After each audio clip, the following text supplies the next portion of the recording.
Pô, cara, como é que... Eu estou pensando, a gente faz mapeamento de processos, eu faço isso há 20 e lá vai porrada de ano, né? Mas o foco nunca é descobrir uma fraude, nunca é descobrir Não, nem quero, porque ninguém aceita que a gente descobre. Então, essa é a minha pergunta. Quando você descobre uma coisa dessa, porque eu vou dar um dado aqui. Nos RPG, nos referenciais de exemplaridade da primazia da gestão, nós temos uma máxima que é o seguinte: que se a gente, porque isso não é verdade em nenhum outro documento que caracteriza modelo de excelência em gestão no mundo. Isso não é presente no Malcolm Baldrin dos Estados Unidos, não é presente no Deming, não é presente no Prêmio Europeu, em nenhum lugar. Aqui a gente tem uma premissa. Caso eu encontre algo que caracteriza uma corrupção, que infringe, por exemplo, a norma de corrupção, ou aquilo que você está conceituando agora. A lei 12.846 ou a ISO 37001. Exatamente, as duas estão citadas lá no nosso documento como material de adensamento teórico. A minha pergunta é, qual que é a postura correta do indivíduo que saca isso, que acaba descobrindo isso? Ele precisa orientar a organização ou ele tem que denunciar? Qual que é a postura adequada de um cidadão e principalmente de um profissional como nós que faz esse tipo de trabalho e que pode, eventualmente, descobrir coisas dessa natureza? Porque, assim, quando a pessoa identifica uma operação atípica, né, a gente fala que é justamente fora do padrão, não para não falar que é ilícita, né, porque de repente não é que ela é ilícita, ela está atípica, está fora do padrão. Às vezes o cadastro dele está desatualizado, o imposto de renda dele ele não incluiu nos processos, então às vezes a gente não tem, né, como fazer isso. Então, o que a gente faz nessa questão? A gente tem que fazer essa avaliação. Identificando a operação atípica, nós temos, segundo a regra do próprio Banco Central, eu tenho 45 dias para identificar todo esse processo e montar um dossiê dessa operação, dizendo, a movimentação dele foi comprovada que ela é lícita, ou se for ilícita, eu tenho que comunicar o COAF. Mas, às vezes, o grande problema não é só comunicar o COAF, ele tem problema com a Receita Federal. Então, você está falando de um profissional de contador ou de qualquer cidadão? Não, o cara que trabalha no dia a dia, na operação, que tenha o entendimento. O cara do comercial, aquele que faz a prospecção de cliente. Entendi.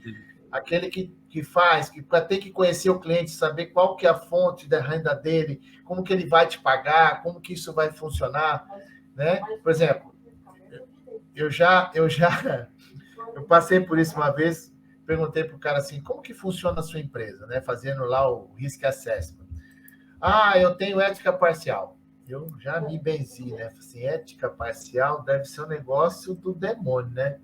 Como que funciona? É porque quando o cliente pede documentos, eu mando políticas, normas, tal, contrato. Quando não pede, é do meu jeito. Eu falei assim, como que é o teu jeito?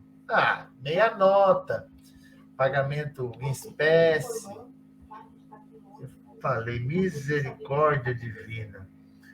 Aí ele falou assim, então, Assi, você vai me ajudar? Sim, você vai parar com caixa 2 e operação de meia nota? Não, Assi.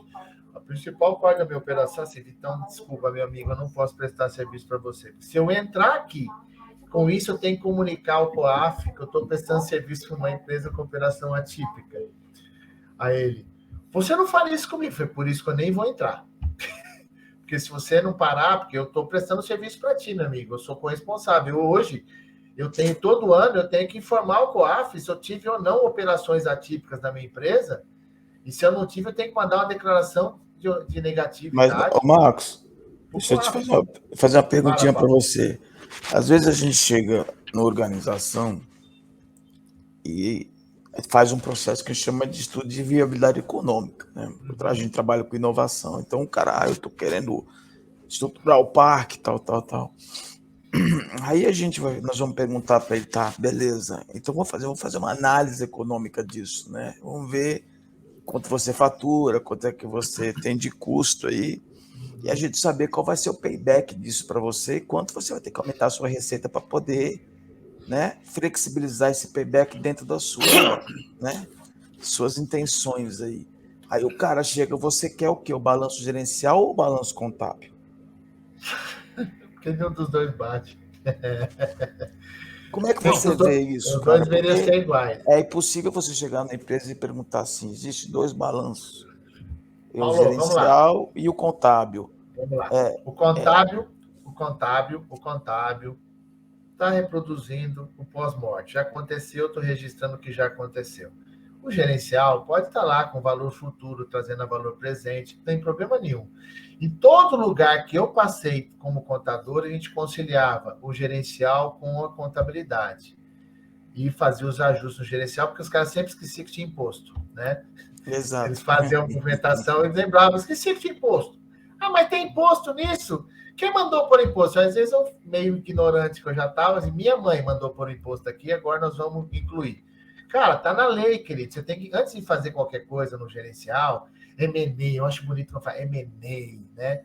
Eu vou fazer todo um processo de funding e tal. Assim, bicho, você não sabe, desculpa. Converse com o contador antes de fazer a projeção.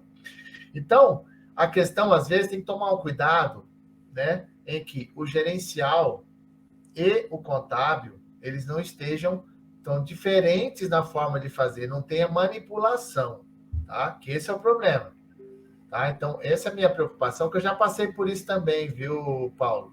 Né? De eu chegar para o cliente e falar assim, me passa o seu balancete, tipo assim, por que você quer meu balancete? Preciso analisar suas receitas, despesas, seu...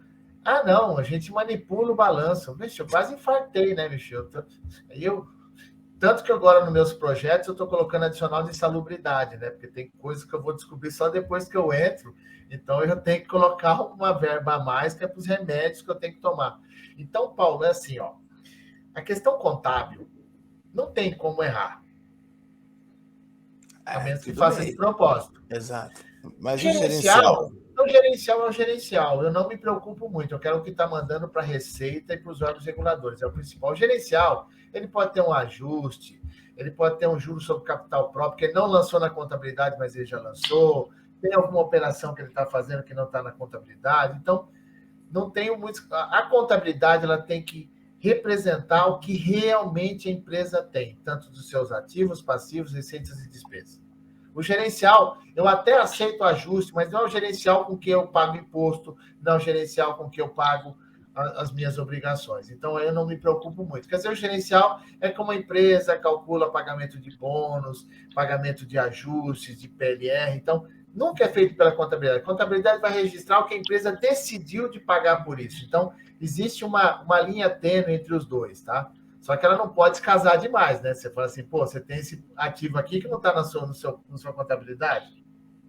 Sim, mas o que eu tô te colocando pelo seguinte, o Levi levou a questão aí de sistemas antifraude, né? Sistemas que podem... uma boa automação de processos, tá? Junto com BI, ele tem a capacidade de fazer cruzamento de informações.